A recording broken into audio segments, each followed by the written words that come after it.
Meu nome é Rosa e tenho 56 anos. Se você está assistindo a esta história, talvez entenda o que é sentir quando a pessoa que você mais ama no mundo olha para você como se você fosse nada. Talvez você saiba o que é dar tudo: seu tempo, seu dinheiro, seus sonhos, sua própria alma, apenas para ser tratada como um fardo. Eu nunca pensei que estaria contando essa história.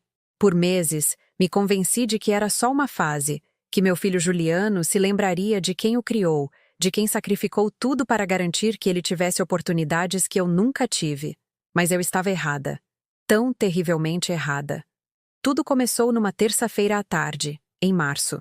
Lembro-me porque as pétalas rosadas do ipê rosa estavam florindo do lado de fora da janela da minha cozinha. A mesma janela onde eu costumava segurar Juliano quando bebê, apontando para as flores e ensinando as cores. Rosa, eu dizia, e ele ria, esticando seus dedinhos em direção ao vidro. Eu estava preparando o prato favorito dele, frango assado com alecrim, do jeito que minha mãe me ensinou, do jeito que fiz em todos os domingos por 30 anos. A casa cheirava a lar, a amor, a todas as memórias que construímos juntas nestas paredes. Eu tinha posto a mesa para 2, com a louça de festa que eu geralmente guardava para o Natal, porque eu queria que este jantar fosse especial. Sabe, eu tinha algo importante para contar a ele. Depois de 26 anos sozinha, criando-o por conta própria desde que o pai morreu, eu finalmente tinha decidido voltar a namorar. Havia um homem gentil chamado Davi da minha igreja. Um viúvo que entendia de perdas, que me fazia rir de um jeito que eu não ria há décadas. Eu estava nervosa, mas empolgada para compartilhar a notícia com Juliano, esperando que ele ficasse feliz por sua mãe poder encontrar companhia novamente. Quando Juliano passou pela porta da frente, ele não me abraçou como costumava. Mal olhou para mim. Aos 30 anos, meu filho havia se tornado um estranho. Alto, bonito, bem-sucedido em seu trabalho no mercado financeiro, mas frio de um jeito que partia meu coração toda vez que o via. Mãe, é bom que seja importante, ele disse, sem sequer tirar o casaco de grife. Eu tenho planos para jantar com a Sara. Sara era a namorada dele de 3 meses, uma mulher que eu tinha conhecido apenas uma vez, que olhou para mim como se eu fosse uma parente constrangedora em um casamento. Fiz seu prato favorito, eu disse suavemente, gesticulando em direção à cozinha. E eu queria conversar com você sobre algo importante. Ele suspirou. Ele realmente suspirou. Como se passar tempo com a mãe fosse o maior fardo imaginável. Tá bom, mas seja rápida. Se você se inscreve em nosso canal, está nos ajudando a chegar a 1.000 inscritos. E isso significa o mundo para nós. Por favor, comente de qual cidade você está assistindo. Adoro saber que nossas histórias alcançam pessoas em toda parte. Nós nos sentamos à mesa de jantar onde eu o ajudei com o dever de casa, onde celebramos a formatura dele, onde o consolei quando ele chorou depois do enterro do pai. Mas agora, olhando para ele do outro lado da mesma mesa, eu me sentia como se estivesse jantando com um estranho que por acaso compartilhava meu DNA. Juliano? Comecei com cuidado, minhas mãos tremendo levemente enquanto eu lhe servia o frango que passei horas preparando. Eu queria que você soubesse que eu estou pensando em voltar a namorar. O silêncio que se seguiu pareceu um peso físico pressionando meu peito. Juliano parou de mastigar, pousou o garfo e me encarou com uma expressão que jamais esquecerei. Não raiva, não surpresa, mas nojo. Puro, indisfarçável nojo. Você está falando sério? Ele disse por fim, a voz monótona e cruel. Você tem 56 anos, mãe. Acha que alguém te quer de verdade? As palavras me atingiram como um tapa na cara. Senti o calor subir ao meu rosto. Senti meu coração acelerar do jeito que fazia quando eu tinha crises de ansiedade depois que o pai morreu. Mas isso era pior do que a dor. Era a humilhação entregue pela pessoa que eu mais amava no mundo. Juliano, por favor. Não, mãe. Isso é vergonhoso. O que você vai fazer? Começar a frequentar bares da moda? Namoro online? Você tem ideia de como isso parece patético? Você tem idade de ser avó. Haja como tal. Eu nem sequer era avó. Ele tinha se encarregado disso, sempre adiando relacionamentos sérios, sempre inventando desculpas quando eu perguntava gentilmente sobre os planos futuros dele. Mas naquele momento, as palavras dele me fizeram sentir velha, acabada, inútil. Eu só pensei que você ficaria feliz por eu ter encontrado alguém gentil. Gentil? Juliano riu, mas não havia humor na risada. Mãe, você não tem nada a oferecer a ninguém. Você trabalha em um supermercado. Mora nesta casa velha. Dirige um carro de 15 anos. O que você poderia dar a um relacionamento além de bagagem e boletos? Cada palavra era uma faca encontrando seu alvo com precisão cirúrgica. Este era meu filho. O bebê que eu amamentei durante a febre. A criança que ajudei com a lição de matemática. O adolescente que levei para o treino de futebol, mesmo quando eu fazia turno duplo e mal podia pagar a gasolina. Este era o jovem que eu mandei para a faculdade vendendo minha aliança de noivado. As joias da minha avó. Tudo de valor que eu possuía. Eu te criei, sussurrei, e odiei imediatamente o quão fraca minha voz soou. Trabalhei em 2 empregos para pagar sua faculdade.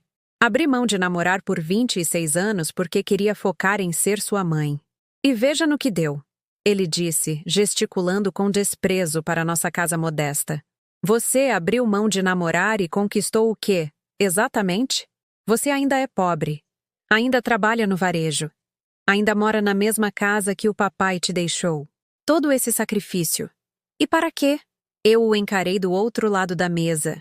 Este homem que eu modelei com minhas próprias mãos, meu próprio amor, minhas próprias noites sem dormir e orações preocupadas. Quando foi que ele se tornou tão frio? Quando foi que meu amor se tornou algo para se envergonhar em vez de ser valorizado? Eu me sacrifiquei porque eu te amava, eu disse. Minha voz falhando apesar de meus esforços para me manter forte. Tudo o que fiz porque você era meu mundo. Juliano se levantou bruscamente, empurrando a cadeira com tanta força que ela arrastou contra o piso de madeira que eu mesma tinha lixado no verão passado. Bom, talvez esse tenha sido o seu erro, mãe. Talvez você devesse ter tido uma vida em vez de me fazer sua única razão de existir.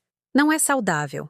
E, francamente, não é justo você despejar essa responsabilidade em cima de mim agora. Ele caminhou em direção à porta, deixando o jantar pela metade na mesa, deixando-me sentada sozinha com meu anúncio sobre Davi pendurado, não dito, no ar entre nós. Eu quis chamá-lo, pedir que ficasse, que terminasse nossa conversa, que se lembrasse do homem que eu o criei para ser. Mas algo na postura dele, na rigidez de seus ombros, me disse que pedir só lhe daria outra oportunidade de me ferir. Juliano! Espera! Ele se virou, e por um instante, pensei ter visto um vislumbre do menino que costumava me dizer que eu era a melhor mãe do mundo. Mas desapareceu tão rápido que eu devo ter imaginado. Mãe, preciso que você entenda uma coisa, ele disse, adotando o tom paciente que as pessoas usam ao explicar coisas óbvias para crianças. Eu estou construindo uma vida agora. Uma vida de verdade, com oportunidades de verdade. Não posso ter você pendurada em mim como se eu ainda tivesse 10 anos. Você precisa descobrir como ser feliz sozinha. E com isso, ele saiu, levando consigo a última das minhas ilusões sobre a gratidão que pensei ter conquistado através de décadas de sacrifício. Fiquei sentada sozinha àquela mesa por 3 horas, encarando a refeição que preparei com tanta esperança, vendo-a esfriar enquanto lágrimas caíam sobre a louça de festa que usei para tornar nosso jantar especial. Lá fora, o hiperrosa continuava a florir, indiferente ao fato de que meu mundo tinha acabado de se quebrar de maneiras que eu não tinha certeza se poderiam ser consertadas. Aquele jantar foi apenas o começo.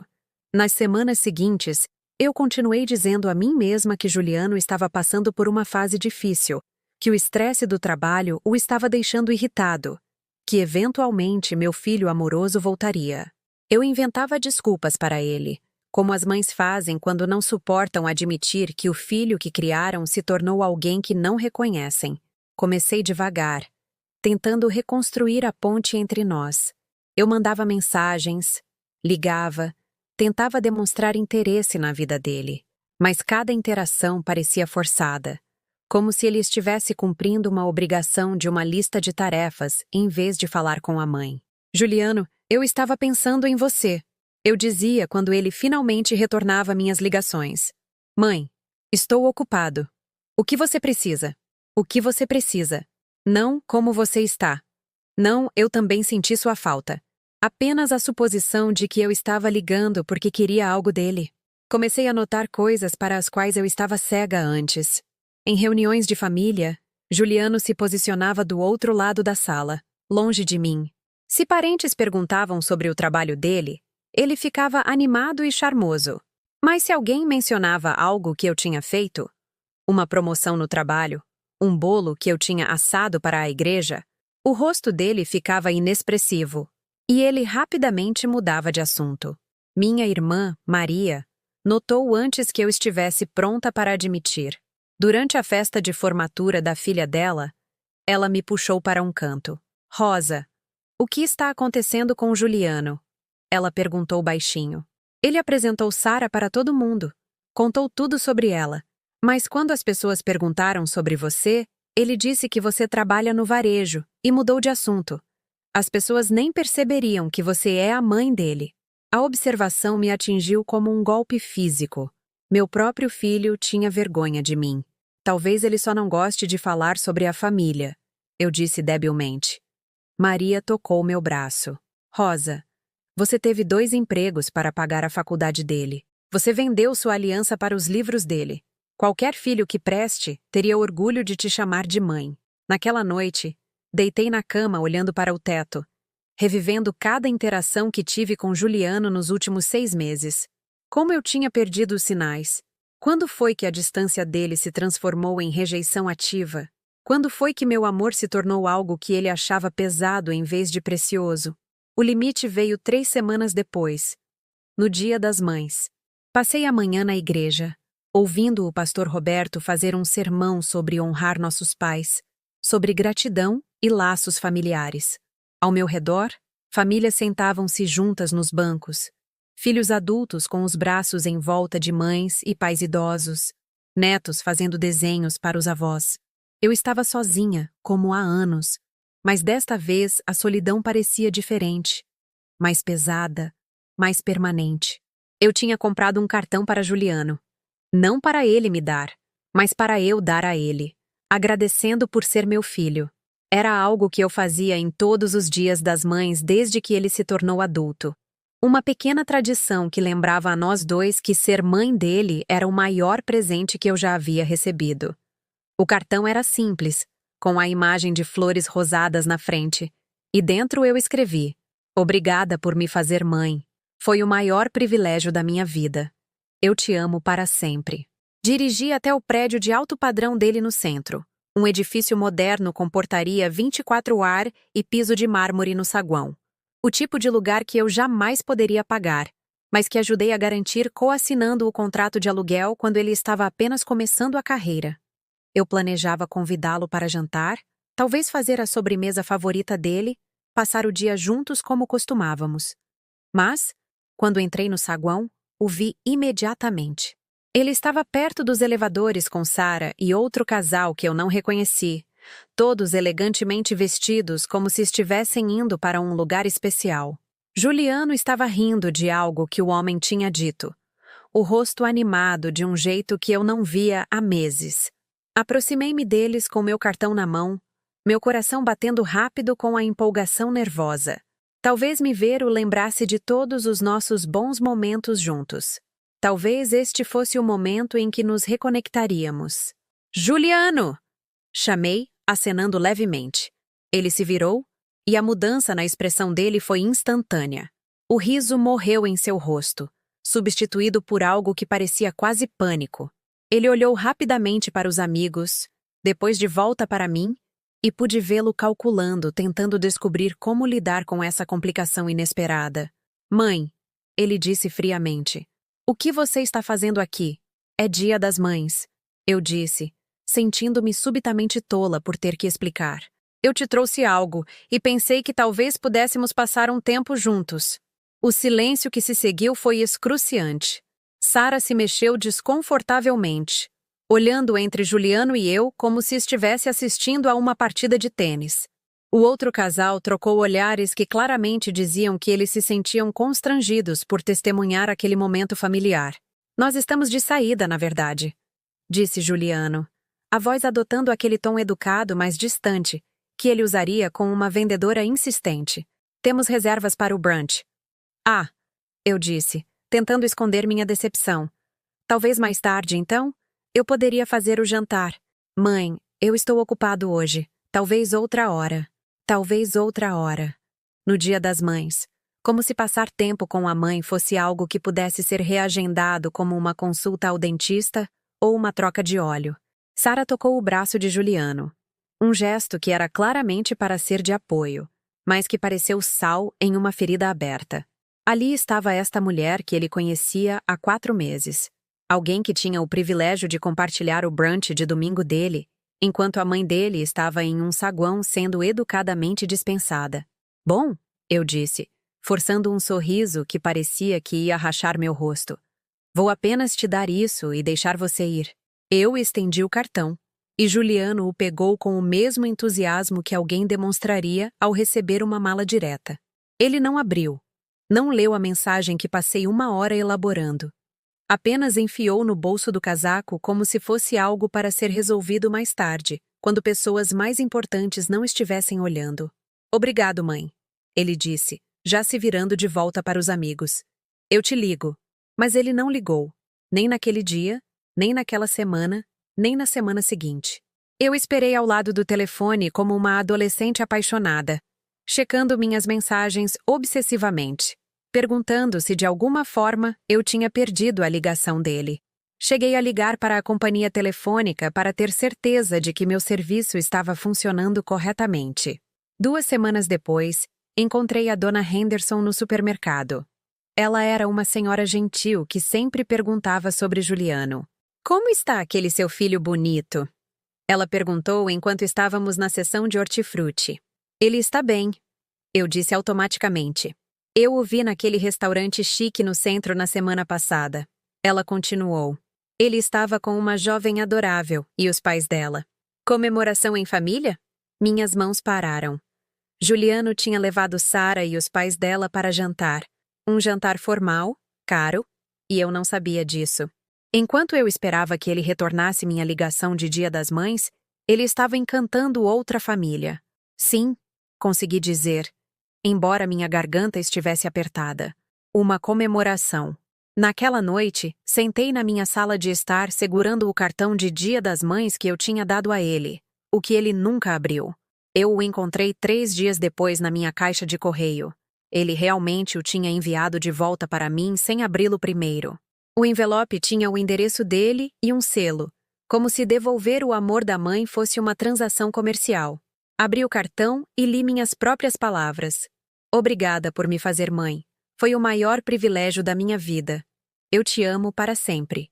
Mas sentada sozinha naquela casa, cercada por fotos do menino que ele costumava ser, comecei a me perguntar se aquele privilégio tinha acabado.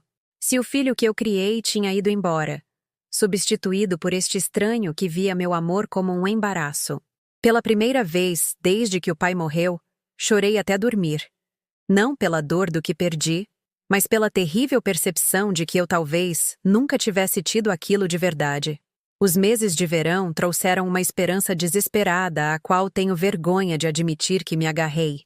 Eu me convenci de que se eu pudesse apenas provar o quanto amava Juliano, talvez pudéssemos encontrar nosso caminho de volta um para o outro. Quando soube que Juliano tinha sido promovido, decidi surpreendê-lo com um jantar de comemoração. Passei meu fim de semana preparando os favoritos da infância dele. Massa caseira, pão de alho, bolo de chocolate que levei 6 horas para decorar. Comprei até vinho, embora isso significasse comer miojo pelo resto da semana. Liguei para ele na noite de segunda-feira, minha voz brilhando de empolgação. Juliano, soube da sua promoção. Estou tão orgulhosa de você. Adoraria cozinhar um jantar de comemoração neste fim de semana. Houve uma longa pausa. Vozes ao fundo. Mãe, isso não é realmente necessário.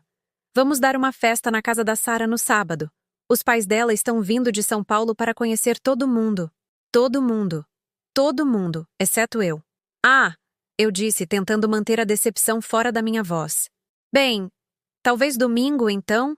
Só nós dois? Eu já comprei todos os ingredientes. Mãe, eu vou estar ocupado neste fim de semana. Talvez outra hora. Ou talvez outra hora. Essas 4 palavras se tornaram a resposta padrão dele para cada convite, cada sugestão, cada tentativa que eu fazia de fazer parte da vida dele. Elas pairavam no ar como uma porta sendo silenciosa, mas firmemente, fechada na minha cara. Eu poderia levar o jantar para você, ofereci, odiando o quão desesperada eu soava, mas incapaz de me conter. Ou poderíamos ir a algum lugar que você goste. É por minha conta. Mãe, por favor, eu tenho que ir. Estou no trabalho. A ligação caiu e eu fiquei na minha cozinha cercada por sacolas de supermercado cheias de ingredientes para uma celebração que nunca aconteceria, sentindo-me mais tola do que desde que era adolescente sendo rejeitada por garotos que estavam fora da minha liga. Mas eu não desisti. Inscrevi-me para ser voluntária em um programa de alfabetização no centro, pensando que talvez se Juliano me visse fazendo algo significativo, ele pudesse me respeitar novamente. Quando mencionei isso durante uma de nossas raras ligações, a resposta dele foi educadamente desinteressada. Que legal, mãe. Que legal. Como se eu tivesse falado sobre o tempo. A coordenadora diz que eu tenho um jeito de ensinar. Insisti, desesperada por algum sinal de orgulho. Ela perguntou se eu consideraria turnos adicionais. Bom para você, ele disse, mas eu podia ouvi-lo digitando, fazendo multitarefas durante nossa conversa. O limite veio em agosto, na festa de aniversário de Sara. Juliano tinha mencionado de passagem. Não um convite, apenas uma referência casual a planos que ele estava fazendo que não me incluíam. Mas eu estava pensando nisso há semanas, imaginando se esta poderia ser minha chance de me conectar com a mulher que de alguma forma havia conquistado a atenção e o afeto que meu próprio filho não parecia mais capaz de me mostrar. Comprei para Sara um cachecol lindo, algo que vi na vitrine de uma boutique, e guardei dinheiro por mais de um mês para poder comprar. Era de seda, com delicados padrões florais, o tipo de acessório elegante que jovens mulheres bem-sucedidas usavam em escritórios e jantares. Embrulhei com cuidado. Escrevi um cartão atencioso sobre como eu estava feliz por Juliano ter encontrado alguém especial e dirigi até o prédio de apartamentos de Sara. A festa estava a todo vapor quando cheguei. Através das grandes janelas do apartamento dela no segundo andar, eu podia ver pessoas bem vestidas rindo e conversando, taças de vinho capturando a luz, o tipo de reunião sofisticada para a qual eu imaginei que meu filho me convidaria eventualmente como sua convidada, em vez de seu embaraço. Subi as escadas lentamente, meu coração batendo rápido com a antecipação nervosa. Talvez este gesto mostrasse a Juliano que eu poderia me encaixar no mundo dele, que eu não era a responsabilidade social que ele parecia pensar que eu era. Talvez Sara apreciasse o esforço que eu tinha feito, e essa apreciação se refletiria bem em mim aos olhos de Juliano. Quando Juliano abriu a porta, seu rosto passou por uma série de expressões tão rapidamente que eu quase as perdi. Surpresa, alarme, cálculo e, finalmente, resignação. Atrás dele pude ver Sara se aproximando, bonita de uma maneira que me fazia sentir agudamente consciente do meu vestido de loja de departamento e da maquiagem cuidadosa, mas amadora. Mãe, disse Juliano, sem se mover para me deixar entrar. O que você está fazendo aqui? Eu trouxe um presente de aniversário para Sara, eu disse, levantando a caixa cuidadosamente embrulhada. Queria desejar feliz aniversário pessoalmente. O silêncio que se seguiu pareceu durar para sempre, embora provavelmente fossem apenas alguns segundos. Pude sentir outros convidados da festa percebendo a interação, conversas diminuindo enquanto as pessoas tentavam descobrir o que estava acontecendo na porta. Isso é muito atencioso, disse Sara por fim, mas sua voz carregava a mesma distância educada que Juliano havia dominado, o tom que as pessoas usam com vendedores persistentes ou solicitantes indesejados. Juliano ainda não tinha me convidado a entrar. Fiquei no corredor, segurando o meu presente, enquanto os sons da festa continuavam atrás dele. Música, risadas, o tilintar de copos. Era como ser uma criança espremida contra a vitrine de uma loja de brinquedos, olhando para um mundo onde eu não tinha permissão para entrar. Bem, eu disse, estendendo o presente para Sarah. Não quero interromper sua festa. Eu só queria que você ficasse com isso. Sarah pegou a caixa com um sorriso que não alcançou seus olhos. Muito obrigada, senhora Rosa. Isso é muito gentil. Ela não sabia meu sobrenome. Esta mulher com quem meu filho estava namorando há meses, que compareceu às celebrações de família e conheceu os pais dele, nem sequer sabia meu sobrenome. Você não precisava ter vindo até aqui, disse Juliano. E havia algo em seu tom que deixava claro que isso não era gratidão pela minha gentileza, mas irritação pela minha presunção. Eu quis vir, eu disse simplesmente. Espero que você tenha uma noite maravilhosa, Sarah. Feliz aniversário. Enquanto eu me virava para sair, ouvi Sarah dizer algo baixinho para Juliano, e a resposta dele, embora sussurrada, chegou clara ao corredor. Me desculpe, ela só aparece às vezes. Ela só aparece às vezes. Como se eu fosse uma gata vira-lata que vagou para o portão deles, um pequeno aborrecimento a ser administrado em vez de bem-vindo. As palavras me seguiram escada abaixo e para o meu carro, onde fiquei sentada por 10 minutos tentando me recompor antes de dirigir para casa. 3 dias depois, encontrei o cachecol que dei a Sarah em um brechó chique local, ainda em sua embalagem original, com uma etiqueta de preço de R$ 75 e anexada. O cartão que escrevi não estava em lugar nenhum, provavelmente jogado fora sem ser lido. Naquela noite, liguei para minha irmã Maria. Rosa, querida, você parece péssima. O que houve? Acho que o perdi, eu disse. As palavras mal um sussurro. Acho que perdi meu filho. O que você quer dizer? Ele não me quer mais na vida dele. Eu sou um embaraço para ele. Fui à festa de aniversário da namorada dele para ser gentil, e ele agiu como se eu fosse alguma louca que tinha saído da rua. Rosa, você criou esse garoto para ser melhor que isso. A culpa não é sua. Talvez seja, eu disse, expressando meu medo mais profundo. Talvez eu o tenha amado errado. Ah, não existe amar seu filho errado, disse Maria firmemente. Você sacrificou tudo por aquele garoto. Se ele não consegue apreciar isso, isso diz algo sobre o caráter dele, não sobre o seu. Mas eu não conseguia afastar a sensação de que em algum momento eu tinha falhado. Que a mulher que criou Juliano com tanto amor tinha de alguma forma se tornado alguém que ele tinha vergonha de reconhecer. Setembro chegou com um ar fresco que geralmente me enchia de esperança, mas naquele ano parecia uma contagem regressiva para algo que eu não conseguia nomear. Eu tinha parado de ligar para Juliano, a menos que fosse absolutamente necessário. Parei de fingir que as respostas frias dele eram evidência de um relacionamento pelo qual valia a pena lutar. Quando meu telefone tocou com o número dele numa quinta-feira à noite, meu primeiro pensamento foi que algo terrível havia acontecido. Mãe, ele disse, seu tom profissional, preciso falar com você sobre algo. Meu coração deu um salto com uma esperança patética. Talvez este fosse o momento em que ele percebeu o quão cruel ele tinha sido. Claro, querido. O que é? Eu vou me casar. As palavras me atingiram como um golpe físico. Não porque eu fosse contra ele se casar com Sarah, mas por como ele estava me contando, como se estivesse informando um conhecido distante de uma decisão de negócios. Oh, eu consegui dizer. Que maravilha, Juliano! Quando? 15 de dezembro. Vamos fazer uma cerimônia pequena no clube de campo da família da Sarah. Cerimônia pequena. No clube de campo da família dela. O subtexto era claro. Este era o evento da família dela, planejado no mundo deles, onde eu não me encaixaria e não era particularmente bem-vinda.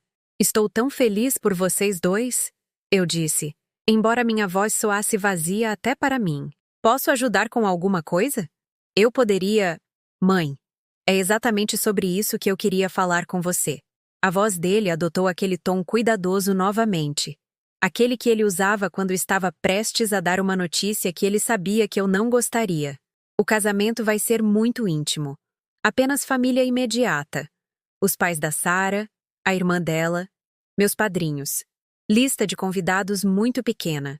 Eu esperei que ele explicasse onde eu me encaixava nesta família imediata, que me dissesse qual papel sua mãe desempenharia no dia mais importante da vida dele. Mas o silêncio se estendeu até que percebi com crescente horror que não estavam me pedindo para participar. Estavam me dizendo por que eu estava excluída. Juliano, eu disse com cuidado, eu sou sua mãe. Eu sou sua família imediata. Eu sei, mãe, mas você tem que entender. Este é o dia da Sara. A família dela está pagando por tudo, e eles têm ideias específicas sobre como querem que as coisas sejam. Vai ser muito formal, muito refinado. A Sara está preocupada que ter muitas pessoas lá fará com que pareça menos especial. Muitas pessoas. Como se a mulher que o deu à luz, o criou, sacrificou tudo por ele fosse apenas mais um corpo ocupando espaço em seu casamento. Então eu não estou convidada para o casamento do meu próprio filho? A pergunta saiu como mal um sussurro. Claro que você está convidada para a recepção. Ele disse rapidamente como se este fosse um compromisso generoso. Vai ter uma festa maior depois, mais casual. Você vai ficar mais confortável lá, de qualquer forma. Mais confortável. Ele estava me dizendo que eu ficaria mais confortável, excluída do momento sagrado em que ele prometia sua vida a outra pessoa, relegada à festa casual onde minha presença não o envergonharia na frente da família refinada de Sara. Juliano, por favor, eu disse, e ouvi minha voz falhar de um jeito que me fez odiar o quão desesperada eu soava. Eu sonhei com este dia desde o momento em que você nasceu. Eu venho guardando dinheiro por anos para ajudar a pagar seu casamento. Eu comprei um vestido. Mãe, não precisamos do seu dinheiro. Ele interrompeu, e havia algo quase irritado em sua voz, como se minha oferta fosse insultante em vez de generosa. A família da Sara tem tudo coberto. Você não precisa se preocupar com despesas. Você não precisa se preocupar. Como se dinheiro fosse a única razão pela qual uma mãe gostaria de se envolver no casamento do filho. Como se minhas décadas de sonhos e esperanças e planejamento cuidadoso pudessem ser descartados com um aceno de sua mão. Isso não é sobre dinheiro, Juliano. Isso é sobre ser sua mãe. Isso é sobre fazer parte do dia mais importante da sua vida. Mãe, você está tornando isso mais difícil do que precisa ser. Estou tentando te incluir de uma forma que funcione para todos. A recepção será divertida. Você vai gostar mais do que ficar sentada em uma cerimônia formal, de qualquer forma. Ele estava reescrevendo meus sentimentos por mim, decidindo o que eu gostaria e o que não gostaria, gerenciando minhas expectativas como se eu fosse uma cliente difícil, em vez da mulher que o amou por mais tempo do que qualquer outra pessoa no mundo. Naquela noite, sentei na minha sala de estar segurando o vestido que comprei para o casamento dele. Um vestido azul marinho simples que me custou 2 semanas de dinheiro de supermercado, mas me fez sentir elegante e apropriada para a mãe do noivo. Eu imaginei caminhar pelo corredor, talvez no braço de Juliano, tomando meu lugar na primeira fila enquanto ele se casava com a mulher que amava. Em vez disso, eu estaria assistindo do estacionamento, se tivesse a sorte de conseguir um vislumbre através das janelas do clube de campo. Liguei para minha irmã Maria, algo que eu vinha fazendo com mais frequência à medida que meu isolamento se aprofundava. Ele me desconvidou do próprio casamento. Eu disse sem preâmbulo quando ela atendeu. O que você quer dizer com desconvidou? Você é a mãe dele. Aparentemente, não sou família imediata o suficiente para a cerimônia. A família da Sara está pagando. E eles querem que seja refinado. Estou convidada para a recepção depois, como algum parente distante que eles têm que incluir por educação. Maria ficou em silêncio por tanto tempo que pensei que a ligação tinha caído. Quando ela falou, a voz dela estava tensa de raiva. Rosa, esse garoto perdeu o juízo. Não me importa o que a família da Sara queira. Você é a mãe dele. Você deveria estar na primeira fila, não banida da cerimônia como um parente vergonhoso. Talvez eles estejam certos, eu disse, e percebi que estava chorando sem ter notado quando as lágrimas começaram. Talvez eu não pertença ao mundo deles. Talvez Juliano tenha vergonha de mim, e ele está certo em ter. Pare com isso agora mesmo, disse Maria firmemente. Você criou um filho que é bem-sucedido, educado, decente. Ou pelo menos ele era decente antes de começar a agir assim. Você fez tudo certo, Rosa. Se ele é cego demais para ver isso, é a perda dele. Mas não parecia a perda dele. Parecia a minha. Completamente, devastadoramente minha. O convite de casamento chegou 2 semanas depois. A confirmação final do meu exílio. Papel cartão grosso, caligrafia elegante, brasão de família da Sarah em relevo no topo. Endereçado a Rosa Morrison, sem designação de convidado, sem reconhecimento de que a mãe do noivo poderia precisar de apoio. O convite era apenas para a recepção, começando às 7 da noite, 3 horas depois da cerimônia que eu não testemunharia. Até o convite de casamento do meu próprio filho me lembrava do meu status secundário. Eu confirmei presença, embora cada fibra quisesse recusar. Mas este era meu filho. 2 dias antes do casamento, Juliano ligou novamente. Mãe, a recepção é no Solar do Rio, a uns 20 minutos da igreja. Você deve chegar por volta das 7h30. 7h30. Não às 7 quando começou, mas 7h30, garantindo que eu chegaria depois das fotos de família e dos momentos especiais. Juliano, eu disse reunindo minha coragem restante. Preciso que você saiba de algo. Posso não entender por que você me afastou. Mas eu te amo. Eu sempre te amei. Isso nunca vai mudar. O silêncio se estendeu para sempre. Eu sei, mãe, ele disse por fim, a voz quase suave por um momento. Eu te vejo na recepção. Mas eu ainda tinha algo que eles esqueceram. Algo que eles não podiam tirar. Algo que estava crescendo silenciosamente enquanto meu mundo desmoronava. Eu só não sabia ainda o quanto esse algo mudaria tudo. Na noite após o anúncio do casamento de Juliano, não consegui dormir. Encontrei-me no meu pequeno escritório em casa, cercada por caixas antigas que evitei por anos. Algo estava me puxando para o passado, para memórias que eu havia enterrado sob minha dor de cabeça atual. No fundo do armário, encontrei a caixa rotulada Papéis do Miguel, na minha própria caligrafia de 26 anos atrás. Os documentos do meu marido, os sonhos dele, os planos dele para o nosso futuro, que a morte interrompeu quando Juliano tinha apenas 4 anos. Miguel tinha sido um sonhador, sempre falando sobre investimentos que eu descartei como fantasias impraticáveis. Enquanto eu me concentrava nas necessidades imediatas, mantimentos, aluguel, roupas de Juliano, Miguel passava as noites lendo revistas financeiras e esboçando planos de negócios. Eu costumava tirar sarro dele sobre seus esquemas de enriquecimento rápido. Dentro da caixa estavam documentos que eu nunca entendi, certificados de ações, extratos de investimento que não significavam nada para mim quando eu era uma viúva tentando manter minha família à tona. Havia notas na caligrafia de Miguel sobre fundos de energia renovável e ações de tecnologia emergente. Na época, isso parecia um luxo caro quando eu precisava comprar fraldas. Mas havia algo mais. Uma carta endereçada a mim na caligrafia de Miguel, selada e marcada para Rosa. Abra se eu não estiver aqui para explicar. Minhas mãos tremeram ao abri-la. A carta era datada de 2 meses antes do ataque cardíaco de Miguel. Minha querida Rosa, começava. Se você está lendo isso, então eu me fui, e você provavelmente está sobrecarregada. Eu sei que você acha que meus investimentos são sonhos tolos, mas eu estava construindo algo para o futuro da nossa família. Eu venho colocando pequenas quantias em contas que crescerão com o tempo. Apenas 20 ou 30 dólares a cada mês com horas extras. Os números das contas estão nesta caixa.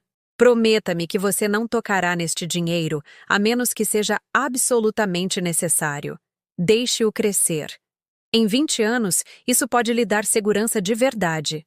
O suficiente para viver com dignidade. Eu amo você e Juliano mais do que minha própria vida. Por favor, não deixe que a dor a faça esquecer de sonhar. Você é mais forte do que pensa, meu amor. Você vale mais do que acredita. Eu li a carta 3 vezes antes que as palavras fossem totalmente absorvidas. Miguel estava investindo no nosso futuro, separando dinheiro que eu nunca soube que existia, construindo algo que estava crescendo silenciosamente por 26 anos enquanto eu lutava para amarrar o sapato. Na manhã seguinte, levei os documentos ao banco. O jovem consultor financeiro que me ajudou parecia cada vez mais surpreso enquanto passávamos conta por conta. O fundo de energia renovável no qual Miguel tinha colocado $50 a cada mês tinha se desdobrado várias vezes e agora valia mais de $40 mil. As ações de tecnologia que ele comprou quando as empresas ainda eram consideradas investimentos arriscados tinham se multiplicado, além de qualquer coisa que eu pudesse ter imaginado. Senhora Morrison, disse o consultor ajeitando os óculos. O valor total do seu portfólio é de aproximadamente $437 mil. Eu o encarei, certa de que tinha ouvido errado. Desculpe, o quê? $437 mil. Seu marido foi bastante visionário em suas escolhas de investimento. Essas empresas tiveram um desempenho excepcionalmente bom no último quarto de século. $400 mil. Mais dinheiro do que eu ganhei em toda a minha vida profissional. Mais dinheiro do que Juliano ganhava em 3 anos em seu emprego no mercado financeiro. Dinheiro que estava crescendo silenciosamente enquanto eu atendia clientes no supermercado, enquanto me preocupava com aluguel e contas, enquanto meu filho me tratava como um fardo. Sentei no meu carro no estacionamento do banco por 1 hora, segurando o extrato do portfólio e tentando processar o que aquilo significava. Eu não era a mulher pobre e desesperada que Juliano via quando olhava para mim. Eu não era o caso de caridade que a família de Sarah precisava excluir de sua celebração refinada. Eu era uma mulher com opções, com recursos, com o poder de fazer escolhas em vez de simplesmente suportar o que a vida me entregava. Pela primeira vez em meses, senti algo além de dor ou desespero. Não era alegria. Ainda não. Mas era a possibilidade.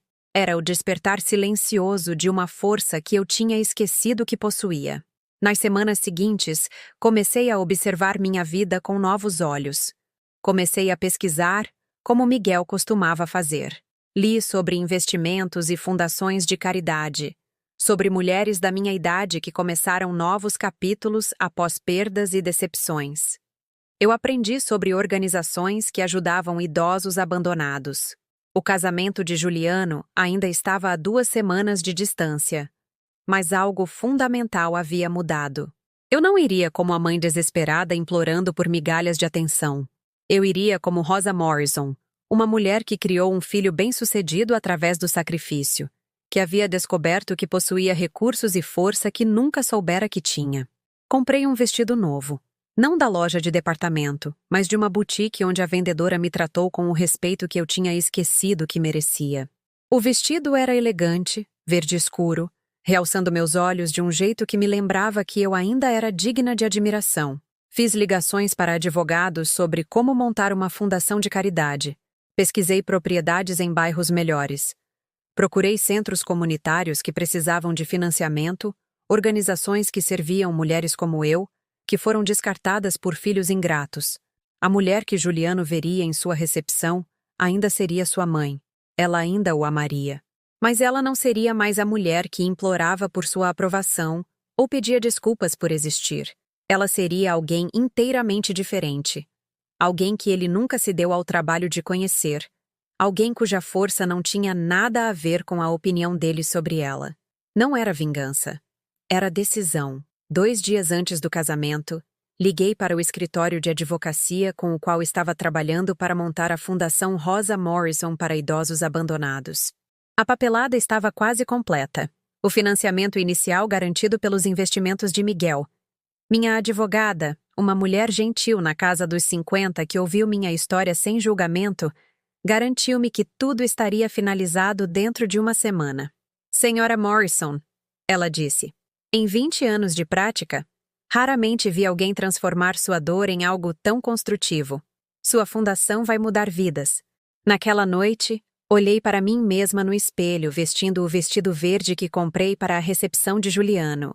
A mulher que me encarava era familiar, mas mudada, como uma fotografia que havia sido tirada da sombra e levada para a luz adequada. Eu ainda era Rosa Morrison, ainda mãe de Juliano. Ainda a viúva que lutou por tantos anos. Mas eu também era algo mais agora. Algo que Juliano nunca tinha visto e ainda não entendia que havia perdido a chance de conhecer. Pensei na carta de Miguel, na crença dele de que eu era mais forte do que pensava, valia mais do que acreditava. Por 26 anos, eu carreguei a fé dele em mim sem entender o que isso significava. Agora, finalmente, eu estava começando a me ver através dos olhos dele em vez de através da decepção de Juliano. Amanhã, eu compareceria à recepção de casamento do meu filho. Eu sorriria educadamente para a família de Sarah, parabenizaria o casal feliz e me comportaria com a dignidade que ninguém poderia tirar de mim, independentemente de como escolhessem me tratar. Mas eu também estaria dando os primeiros passos em direção a uma vida que pertencia inteiramente a mim, uma vida construída nos sonhos de Miguel e na minha própria força redescoberta, uma vida onde meu valor não era determinado pela opinião do meu filho sobre mim ou pelo julgamento de qualquer outra pessoa sobre minhas circunstâncias. A manhã do casamento de Juliano amanheceu cinzenta e chuvosa, o tipo de clima que costumava me deixar melancólica, mas que agora parecia adequado. Acordei cedo, não por ansiedade, mas por antecipação. Pela primeira vez em meses, eu sabia exatamente quem eu era e quanto eu valia. Passei a manhã fazendo os arranjos finais sobre os quais Juliano só saberia mais tarde. Assinei os últimos documentos para a Fundação Rosa Morrison, estabelecendo-a oficialmente com uma doação inicial de $100 mil dos investimentos de Miguel. A fundação está oficialmente operacional a partir de hoje, minha advogada me disse. As primeiras concessões podem ser distribuídas já na próxima semana. Próxima semana. Até lá, tudo estaria diferente. Também liguei para o Solar do Rio, onde a recepção de Juliano seria realizada. Aqui é Rosa Morrison, eu disse ao coordenador de eventos. Eu sou a mãe do noivo e gostaria de discutir os arranjos de assento para esta noite. Ah, sim, senhora Morrison. Nós a colocamos na mesa 12, perto do fundo. Mesa 12, perto do fundo. Claro. Eu gostaria de fazer uma mudança, se possível, eu disse calmamente. E também gostaria de perguntar sobre como fazer uma doação para o programa de caridade infantil de vocês. O tom do coordenador mudou imediatamente, tornando-se caloroso e atencioso. Isso é maravilhosamente generoso. Ficaríamos honrados em discutir isso com a senhora. Talvez pudéssemos providenciar para que a senhora se sentasse mais perto da mesa da família? Tenho certeza de que houve algum lapso. Um lapso. Que diplomático. Isso seria adorável, eu disse. Ficarei feliz em discutir os detalhes da doação quando eu chegar esta noite. Passei a tarde me arrumando com um cuidado que eu não tinha há anos. Não para impressionar ninguém, mas porque eu estava me vestindo para a mulher que eu havia me tornado.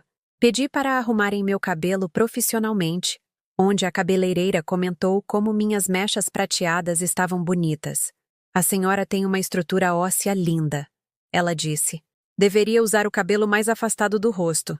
É muito elegante. Elegante. Quando foi a última vez que alguém me chamou de elegante? Fiz minha maquiagem com cuidado. Vesti o vestido verde que custou mais do que eu costumava gastar em roupas em 6 meses. E olhei para mim mesma no espelho. A mulher que me encarava era Rosa Morrison. Mas ela também era alguém nova. Alguém que sabia o seu valor. Alguém que nunca mais pediria desculpas por ocupar espaço no mundo. Às 6h45, dirigi para o Solar do Rio. Não às 7h30, como Juliano havia sugerido. Mais cedo o suficiente para fazer minha presença ser conhecida nos meus próprios termos. O manobrista que pegou as chaves do meu carro me tratou com a mesma deferência que ele mostrou aos outros convidados bem vestidos, e por um momento, eu quase ri de como as pessoas respondiam de maneira diferente quando você se portava como alguém que pertencia àquele lugar. A coordenadora de eventos, uma mulher polida na casa dos 40, me encontrou no saguão com um sorriso caloroso e reconhecimento imediato. Senhora Morrison, que bom conhecê-la pessoalmente. Providenciei para que a senhora se sentasse na mesa 3, muito mais perto da família. E eu tenho as informações sobre nossos programas infantis, caso queira revisá-las. Mesa 3. Uma melhoria significativa da mesa 12 perto do fundo. Muito obrigada, eu disse, aceitando o panfleto brilhante sobre o trabalho de caridade deles. Parece exatamente o tipo de programa que eu gostaria de apoiar. Que tal uma doação de $10 mil para começar? Os olhos dela se arregalaram ligeiramente. Isso é incrivelmente generoso, Senhora Morrison. Muito obrigada. $10.000. Mais dinheiro do que Juliano provavelmente pensava que eu já tinha visto de uma vez, doado tão casualmente quanto eu poderia ter deixado uma gorjeta para um café. Entrei no salão de recepção e observei a cena que Juliano e Sarah criaram. Estava lindo. Elegantes arranjos florais, iluminação suave, mesas redondas cobertas com toalhas de linho creme. Os convidados eram exatamente o que eu esperava. Jovens profissionais, casais mais velhos que eram claramente amigos dos pais de Sarah, todos vestidos com luxo discreto. Reconheci Sarah imediatamente, radiante em seu vestido de recepção. Juliano estava ao lado dela em um smoking perfeitamente ajustado, aceitando felicitações com facilidade praticada. E então, Juliano me viu. Observei o rosto dele mudar ao registrar não apenas que eu estava ali, mas como eu estava. O vestido caro, o penteado profissional, o jeito que eu me portava. Por um momento, vi confusão piscar em suas feições, como se ele estivesse tentando reconciliar esta versão de sua mãe com a mulher que lutava e que ele vinha descartando. Mãe, ele disse enquanto eu me aproximava, a voz cuidadosamente neutra. Você está elegante, elegante. Uma palavra tão pequena, mas ouvi a surpresa enterrada nela. Obrigada, querido, eu disse, inclinando-me para beijar a bochecha dele do jeito que as mães fazem em eventos formais. Parabéns, vocês dois estão absolutamente lindos. Sarah sorriu para mim com mais calor do que jamais havia demonstrado antes, embora eu suspeitasse que isso tivesse mais a ver com minha aparência aprimorada do que com qualquer mudança genuína de coração. Senhora Morrison, muito obrigada por ter vindo. Esse vestido está deslumbrante. Obrigada, querida. E por favor, me chame de Rosa. Passei o coquetel movendo-me pela sala com confiança discreta, conversando agradavelmente com outros convidados, aceitando elogios pela minha aparência e assistindo Juliano me observar do outro lado da sala. A cada poucos minutos, eu o pegava olhando em minha direção, uma pequena carranca vincando sua testa como se estivesse tentando resolver um quebra-cabeça que ele não sabia que existia. Durante o jantar, fui sentada em uma mesa com a tia e o tio de Sarah, um casal na casa dos 60 que possuía vários restaurantes de sucesso. Eles estavam interessados no meu trabalho de fundação e impressionados com meu conhecimento de estratégias de doação de caridade que eu vinha pesquisando por semanas. É tão revigorante conhecer alguém que está abordando a filantropia com tanta ponderação, comentou a tia de Sarah. Muitas pessoas apenas assinam cheques sem realmente entender o impacto que estão causando. Bem, eu disse, cortando meu salmão perfeitamente preparado. Eu acredito que quando você é abençoada com recursos, você tem a responsabilidade de usá-los com sabedoria, especialmente para pessoas que não tiveram as mesmas vantagens. Pessoas que não tiveram as mesmas vantagens. Como eu, há apenas alguns meses, quando pensava que era pobre e impotente, e dependente das migalhas de afeto do meu filho. Após o jantar, à medida que a noite se aproximava do fim, Juliano se aproximou da minha mesa. Sua expressão estava cuidadosamente controlada, mas eu podia ver perguntas borbulhando por trás de seu sorriso educado. Mãe, posso falar com você em particular por um momento? Claro, meu bem. Saímos para um terraço tranquilo com vista para os jardins do solar, longe da música e das risadas da recepção. Juliano olhou para mim na iluminação externa suave, e eu pude vê-lo lutando para entender algo que não fazia sentido para ele. Mãe, eu tenho que perguntar, como você pagou por aquele vestido? E o cabelo, a maquiagem, tudo parece tão... Ele parou, incapaz de terminar o pensamento educadamente. Caro, eu sugeri prestativa. Eu só... Pensei que você estivesse com dificuldades financeiras. Você sempre parecia estar preocupada com dinheiro.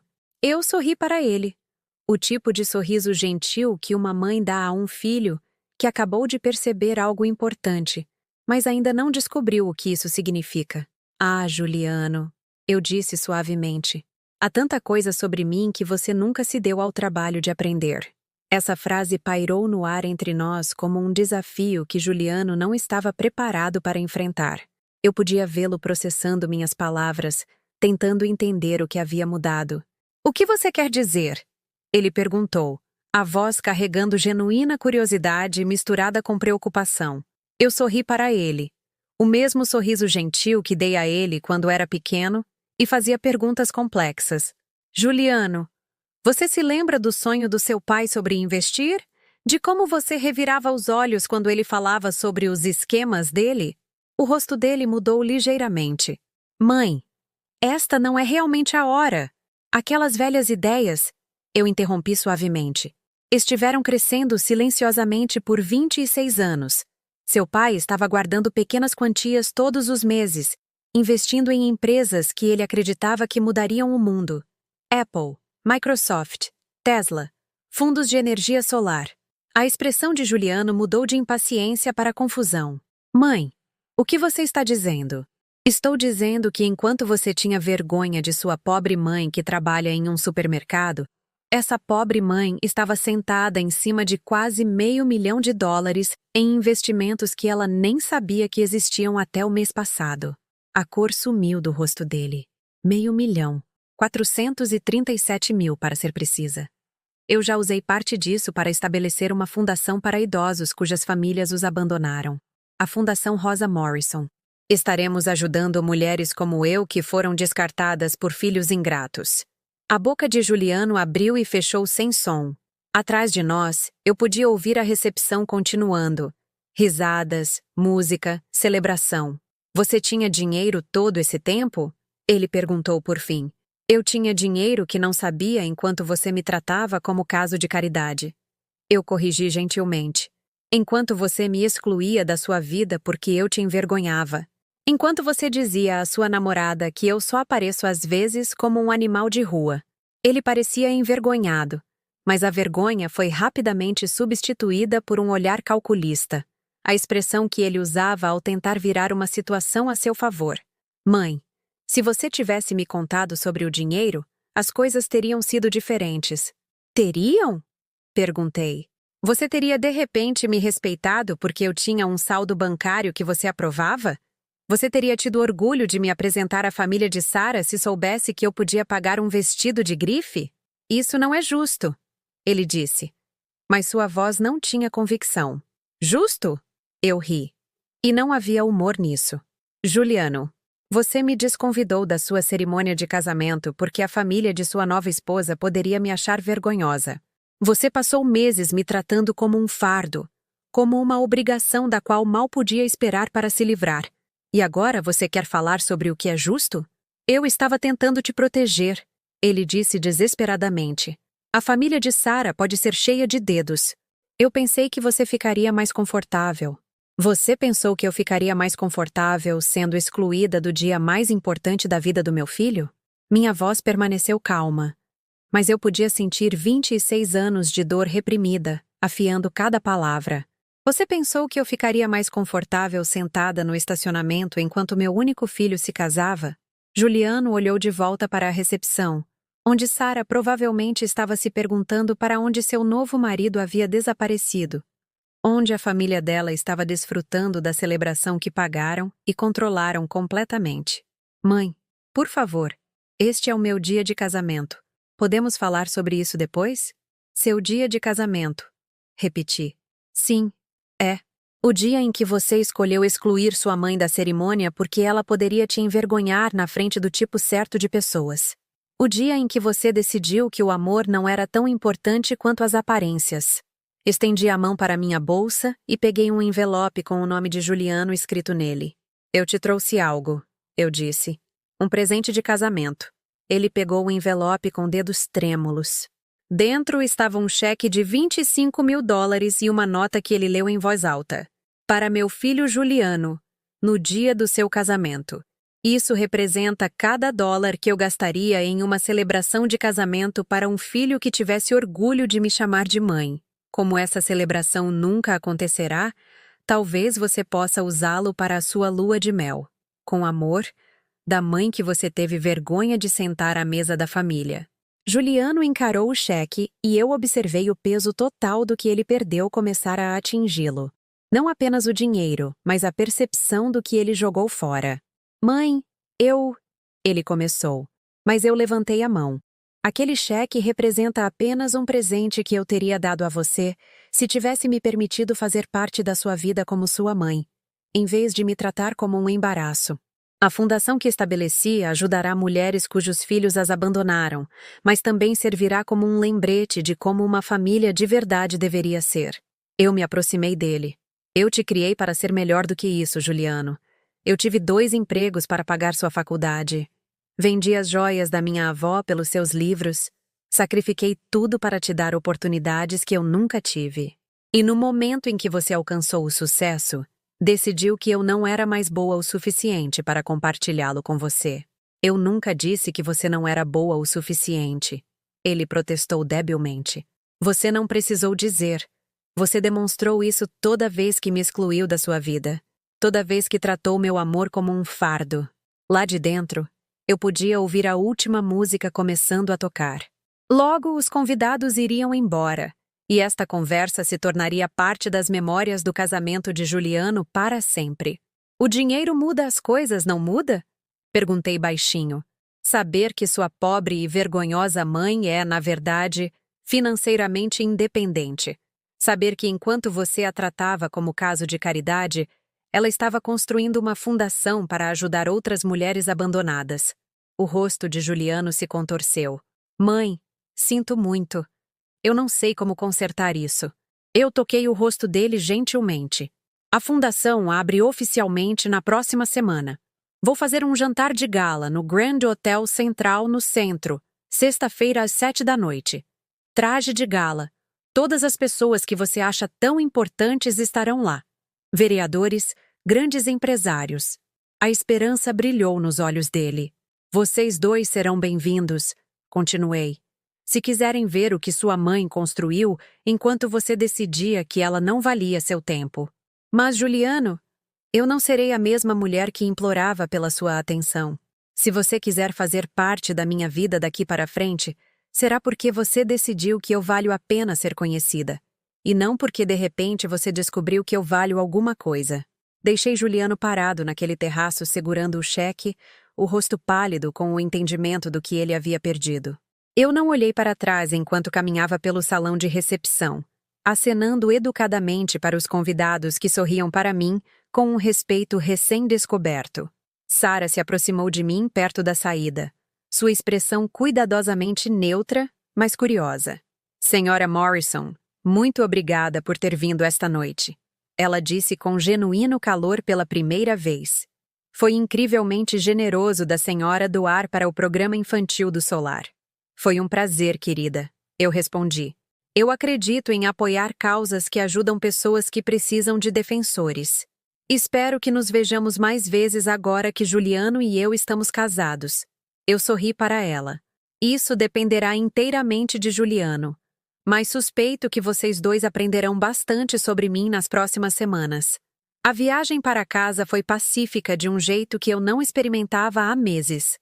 Pela primeira vez desde que Juliano havia começado a me afastar, eu me senti completa.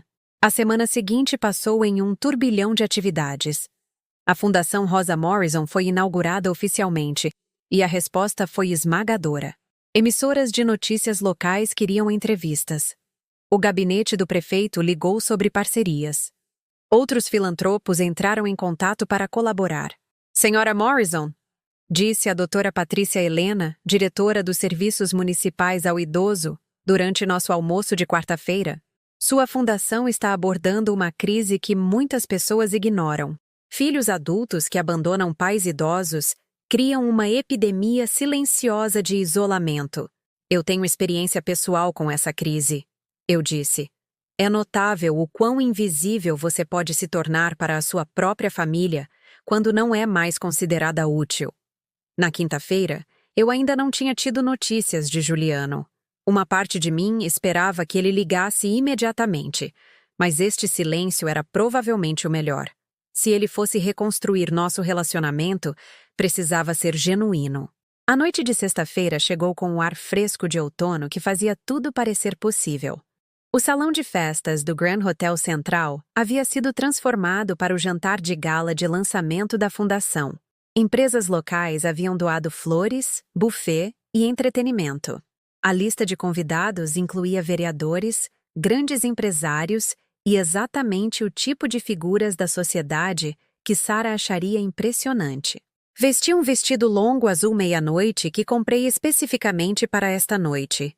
Elegante e apropriado para uma mulher que cedia seu próprio evento de caridade.